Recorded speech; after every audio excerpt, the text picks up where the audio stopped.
आज हम आपके समक्ष स्टेप्स ऑफ लैंग्वेज डेवलपमेंट भाषा विकास के सोपान के संदर्भ में चर्चा करेंगे कि भाषा विकास के सोपान क्या होते हैं। भाषा विकास के सोपान मनोवैज्ञानिकों ने बालकों के भाषा विकास की प्रक्रिया को दो सोपानों में बांटा है।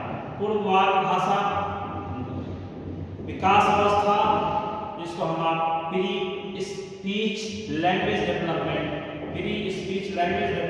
मतलब पूर्व वाक्य भाषा विकास अवस्था। दूसरा later speech language development stage, जिसको हम आप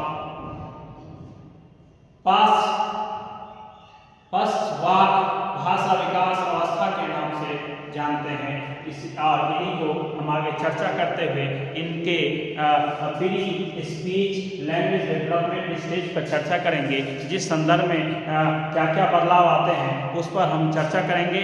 और चर्चा करने के साथ साथ हम आप इस संदर्भ में बताने का प्रयास करेंगे कि pre speech language development stage पर चर्चा करेंगे। प्री स्पीच लैंग्वेज डेवलपमेंट पूर्व वाक्य भाषा का विकास के संदर्भ में चर्चा करेंगे। पूर्व वाक्य भाषा प्री स्पीच लैंग्वेज डेवलपमेंट क्या होता है।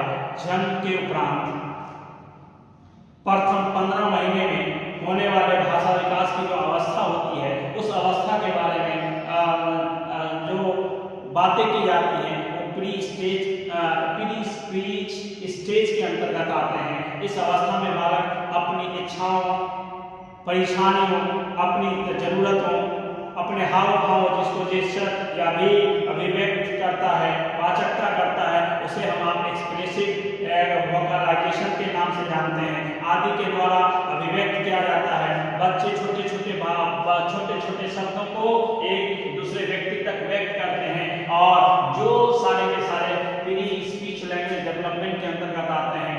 इसलिए कि उसके अंतर्गत बच्चे भाषा की अलग अलग अवस्थाओं के संदर्भ में चर्चा करते हैं, और अलग अलग संदर्भ अपने माता पिता तथा शिशु के संपर्क में आते हैं, और उसके संपर्क में आने के साथ बच्चों के परिजन होते हैं।